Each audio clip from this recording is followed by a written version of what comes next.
તો નમસ્કાર ખેડૂત મિત્રો. તો મિત્રો આજે આપણે છીએ ચૂડા કે જે એક મરચા માટે હમણાં ગુજરાતમાં બહુ પ્રખ્યાત થતું જાય છે. તો ત્યાં કણે છીએ અને એક આ મરચીનું ખેતર છે જ્યાં અત્યારે હાલમાં મરચાનું વાવેતર કરેલું છે અને આમાંથી અમે હવળે મરચાં પાકતા જાય તેમ તેને મસાલા માટે ઉતારવામાં આવે છે. અને જ્યારે મરચું અહીંથી ઉતારી અને પછી એને થોડોક ટાઈમ ડ્રાય એટલે કે સૂકવવા માટે રાખવામાં આવે છે અને પછી તેને એમાંથી મસાલો બનાવવા માટે તેના જે પ્લાન્ટ હોય ત્યાં કણે લઈ જવામાં આવે છે.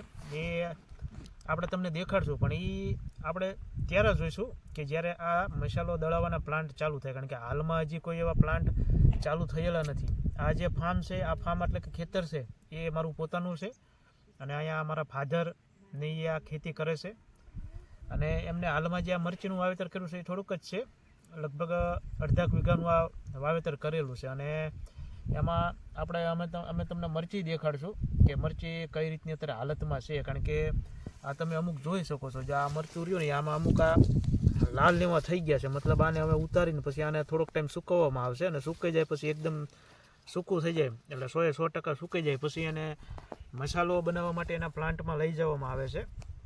અને આ વર્ષે મરચી થોડીક મોડી છે, કારણ કે વચ્ચે વરસાદને એવું વધારે રહ્યું, વાતાવરણ એવું રહ્યું, એના હિસાબે રોગ જીવાત અને જે થોડોક વાયરસનો એટેક છે એ વાયરસનો એટેક વધારે જોવા મળ્યો, કારણ કે ભેજછાયું વાતાવરણ રહ્યું, એના હિસાબે જીવાત અને રોગનો થોડોક ઉપદ્રવ વધારે રહ્યો. જોકે સમયે ટ્રીટમેન્ટ આપી પણ એટલો બધો એનો કોઈ બેનિફિટ મળ્યો નહીં, કારણ કે વાતાવરણ એવું હતું. એટલે જેન્યુઅલ એવું છે કે વાતાવરણ તમારે જો એવું ને એવું રહે તો પછી આને રિકવરી આવતો બહુ વાર લાગે. કે ઉદાહરણ તો આ વર્ષે પણ એવું જ રહ્યું, કારણ કે થોડુંક વરસાદનો ને એવું માવઠાને એવું થયો એટલે એના હિસાબે થોડુંક વધારે રોગ જીવાત આવી. અને બાકી તમે આ જોઈ શકો છો બીજી જે આ મરચી છે તો આમાં અલગ વેરાયટીની બે છે. આ જે છે લાંબા મરચાં છે ને અહીં કણે જે આ દેશી મરચાંનો છોડ છે.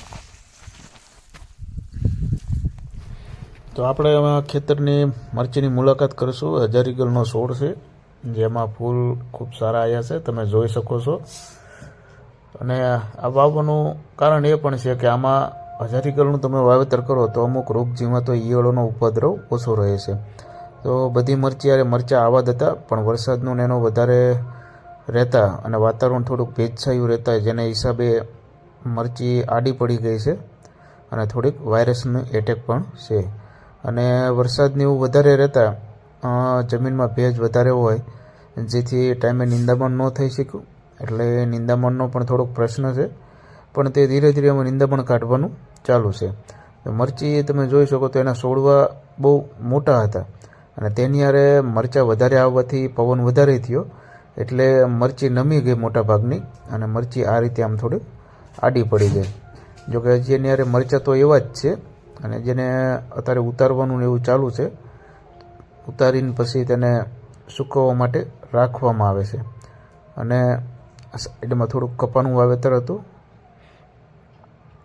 અને આ બીજી આ મરચીનો જે અમારો આખો પ્લોટ છે તે આખો પ્લોટ છે જેમાં મરચીનું વાવેતર કરેલું છે. આ મરચી છે, આ દેશી મરચાંનો છોડ છે. તો આ તમે જોઈ શકો છો મિત્રો, જો આ છોડવો રહ્યો ને એ આડો પડી ગયેલો છે. તો આમાં બે કારણ છે. એક તો જો આની હારે મરચાં જાજા આવી એટલે એના હિસાબે વજન થયો એટલે થોડોક ઓલો થઈ ગયો.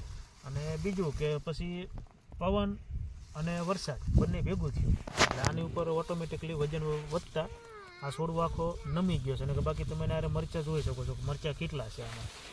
અને આ છોડવો બહુ મોટો હેવી છે જે મારા હાથમાં નથી રહેતો, બરોબર. તો પછી જે આ મરચાં છે તો આ બધા મરચાંમાં હવળે ઉતારવાના ચાલુ થશે, કારણ કે આ પછી જેમ નીચે પડે એમ પછી આને શું છે કે આ જમીન અને એના સંપર્કમાં આવે એટલે થોડુંક હોવાનો એવો પ્રશ્ન વધારે રહેશે. જોકે હાલ અડધા તો ઉતારીને અમે અમારા ટેરિસ ઉપર સુકાવવા માટે મૂકી દીધા આને, બરોબર. તો પછી આ રીતના જે મરચાં હોય એ સુકાઈ જાય એટલે પછી એને તૈયાર કરવામાં આવે અને પછી આને સૂકવીને પછી જ્યારે કમ્પ્લીટ 100% સુકાઈ જાય પછી એને દળાવવા માટે અલગ લઈ જવામાં આવે છે.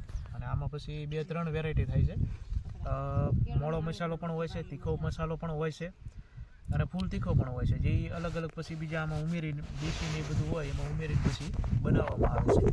આ લીલા મરચાં છે જેની ક્વોલિટી તમે જોઈ શકો છો. તો આ અમારે પોતાનું છે. આમાંથી અમે દર વર્ષે લીલા મરચાં તો બહુ વેચતા નથી, પણ મોસ્ટ ઓફલી અમે મસાલો કરીને વધારે વેચીએ છીએ.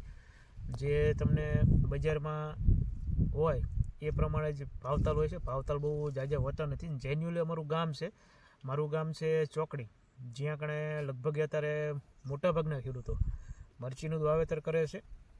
એવું નથી કે હું એક જ કરું છું, અમારા ગામમાં ઘણા ખરા વાવેતર કરે છે મરચીનું. મોસ્ટ ઓફલી બધા આ રીતે જ વેચવાવાળા હોય છે. 50% ખેડૂતો એવા હોય છે જે લીલા મરચાં હોય એને અહીંથી ઉતારી અને સાંજે રાજકોટ અથવા બીજા માર્કેટિંગ યાર્ડ અમદાવાદ છે ત્યાં કણે વેચવા માટે મોકલે છે.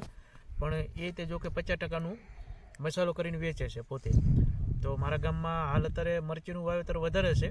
અને ચૂડા તાલુકામાં તે મરચાંનું અત્યારે હાલ માર્કેટ વધારે છે.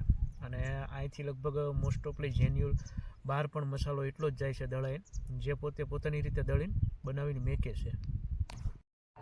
અહીંયા ઘર હાટું ખાવા માટે આવું થોડુંક વચ્ચે વાવેતર કરેલું છે, જે ઘરના ખાવામાં આનો ઉપયોગ કરવામાં આવે છે.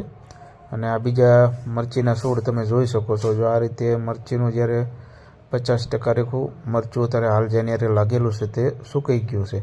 અને પછી જે આ રીતે તમે આ મરચી જોવો છો તો આમાં જે લાલ મરચાં દેખાય છે તે આવા થાય પછી આને ઉતારી અને પછી એને હૂકવી અને પછી એનો મસાલો બનાવવામાં આવે છે. અને આ મરચીનો પ્લોટ હતો તે આખો પહેલાં ખૂબ સારો હતો, પણ પછી વરસાદ અને ભેજછાયું વાતાવરણ રહેતા તેમાં થ્રિપ્સ અને થોડોક વાયરસનો એટેક રહેતા મરચું, તો એ મરચાંનું જે વાવેતર આવડવા છે તે તેના હિસાબે થોડુંક ડીમ પડી ગયું.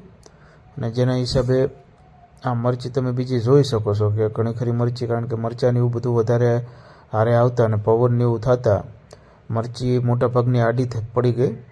પણ જો કે હજી મરચાં એની હારે એવા જ છે, મરચાં અને એનો ફાલ ને એવું આ તમે જોઈ શકો છો હજી એવું જ છે. એમાં કોઈ એવું નથી કે ભાઈ વધારે પડતું નુકસાન આવ્યું હોય. પણ જો કે મરચીને એવું જે હાલ સારું જ છે.